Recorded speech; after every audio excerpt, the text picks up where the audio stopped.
What's up? Welcome back.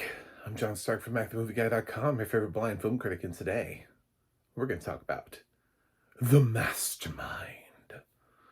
This is a Kelly Reichardt movie that Mubi is distributing, Mubi Movies, it's starring Josh O'Connor, and it does have audio description, and I got a screener for it. It did not have audio description. I reached out to Mubi, and they provided me with a screener with audio description.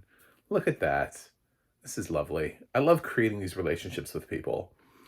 Um, just a side note, join me on the sidetrack for a second here. I'm not currently using the ring light because I recently got a comment, a suggestion saying that the light was reflecting in my glasses and it was distracting. So I decided I'd try just a few reviews without the light on to see if this is more uh, soothing to my sighted viewers. Obviously, I have no fucking idea because we started this off with, "Hi, I'm John Stark, the blind film critic." So I don't know what I look like.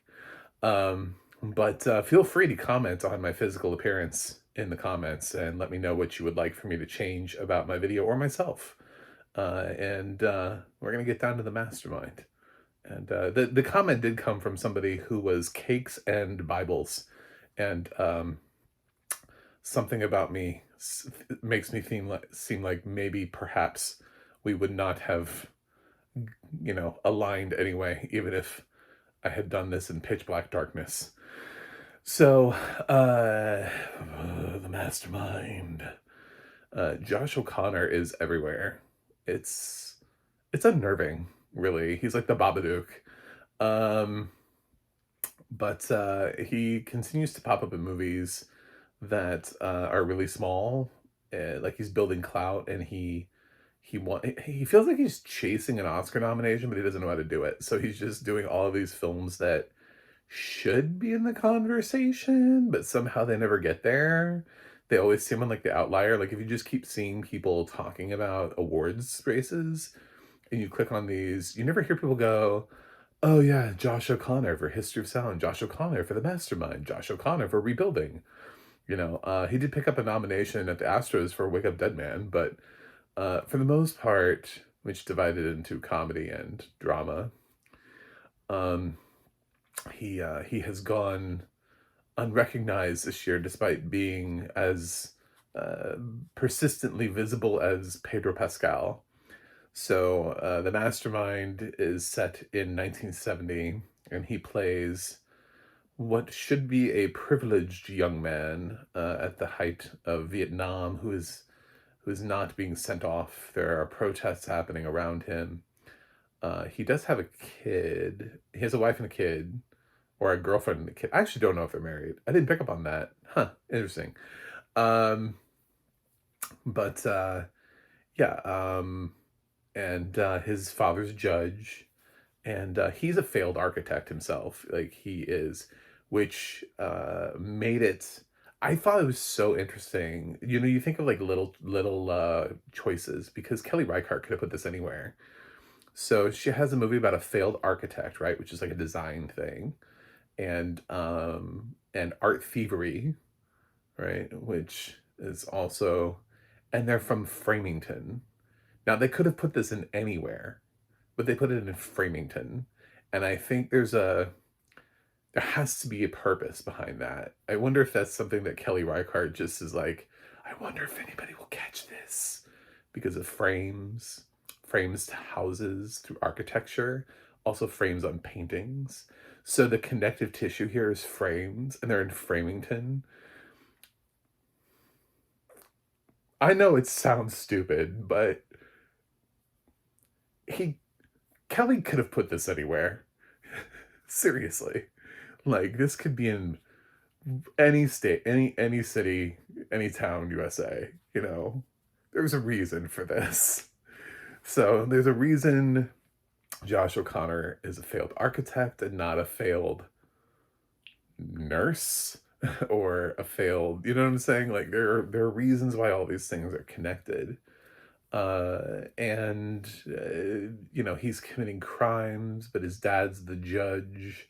He comes, with a little bit of that silver spoon attitude to it. So why does he even need to do this in the first place? He's kind of uniquely bad at it. He assembles this team, and they kind of steal the paintings in broad daylight. And while the actual process goes pretty smoothly, it's everything afterwards that we focus on. The actual act of thievery is just such a small part of it. This is not Ocean's 11, where we spend the first two-thirds of the movie planning to steal the art.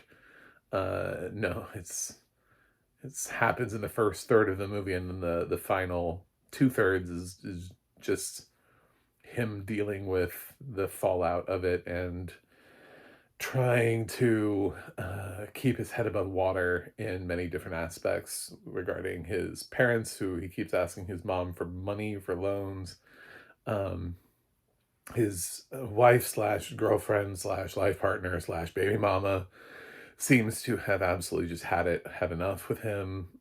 Kid's not happy. Uh, the kid had my favorite scene. There's a scene where they have like this car chase type thing, and he's driving like a maniac, and then the kid just like falls out of the car vomiting. Poor thing. Anyway, I don't love Kelly Reichardt movies. I just don't. This is not my first Kelly Reichardt movie, and I have a hard time with them. Um, it's not that they're bad, and I kind of get the minimalist approach to things and the unobvious choices in highlighting sort of relatively normal people doing maybe abnormal things, like showing up had a little bit of an interesting quirky twist to it. There's something about Kelly's pacing though that just never grabs me.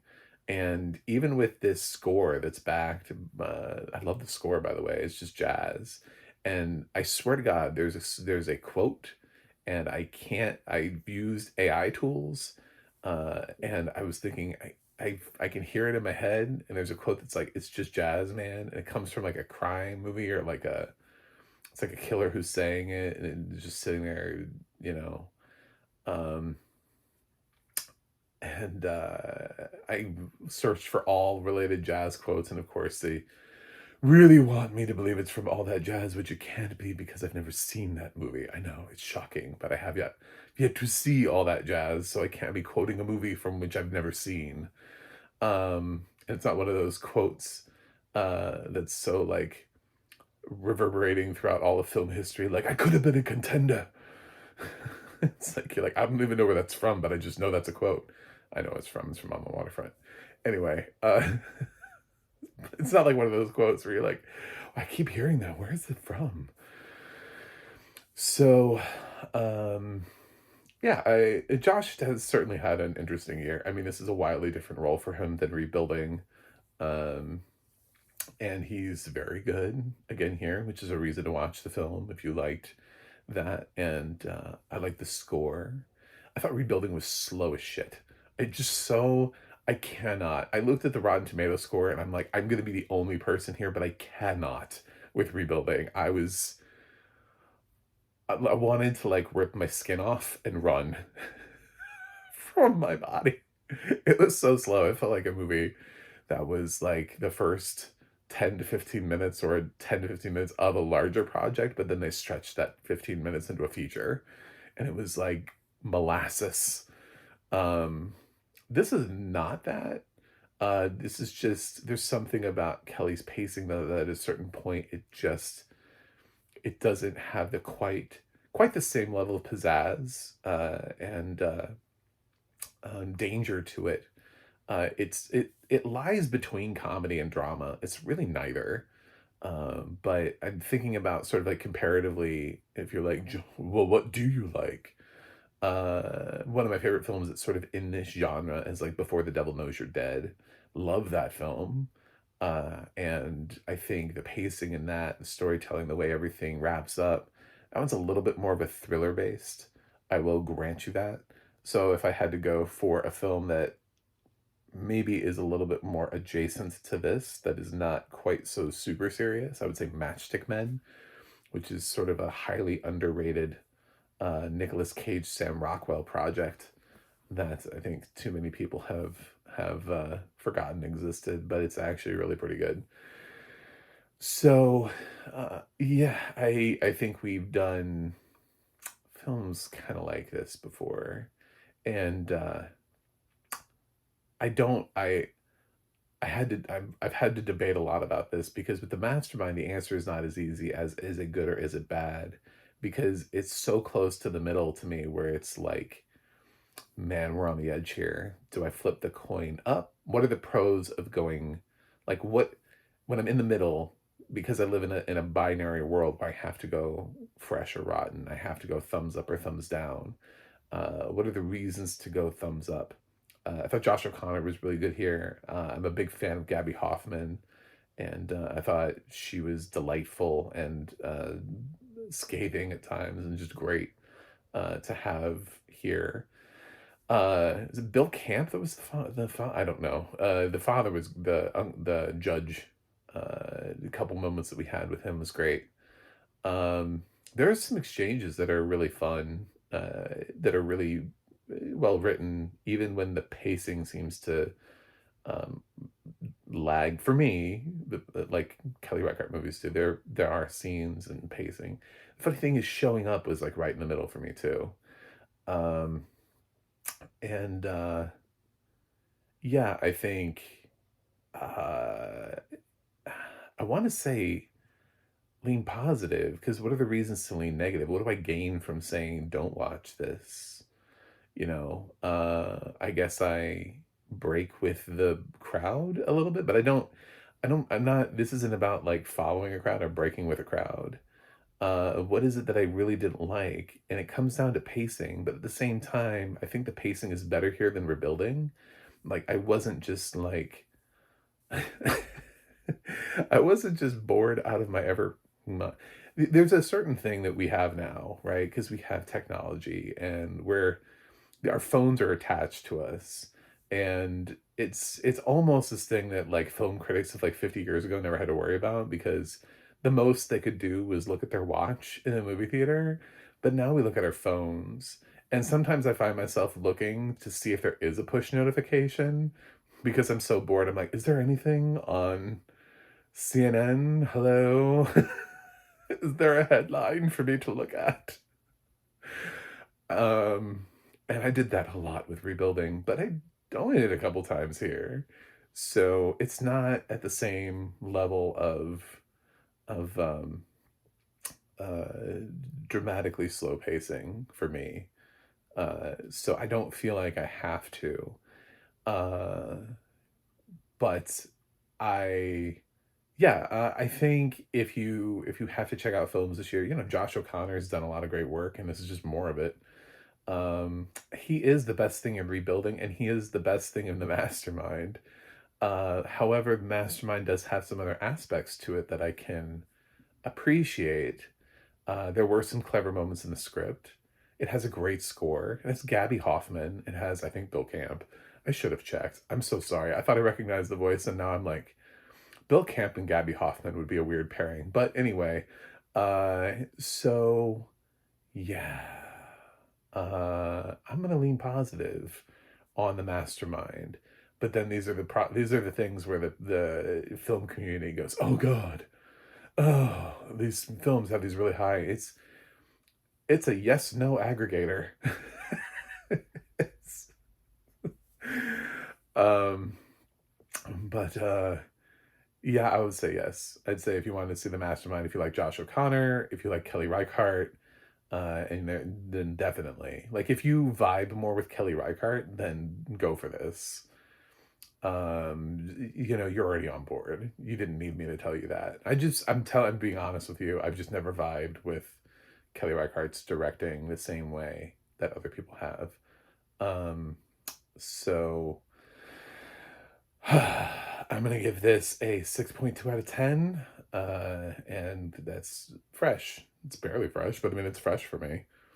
So 6 and higher, I rank fresh. So, that's it. Thanks for watching. Thanks for subscribing. Let me know about, is this less distracting, or do I look like I'm a ghost because now there's no light on me and it's too dark for you? I don't know. Man, I haven't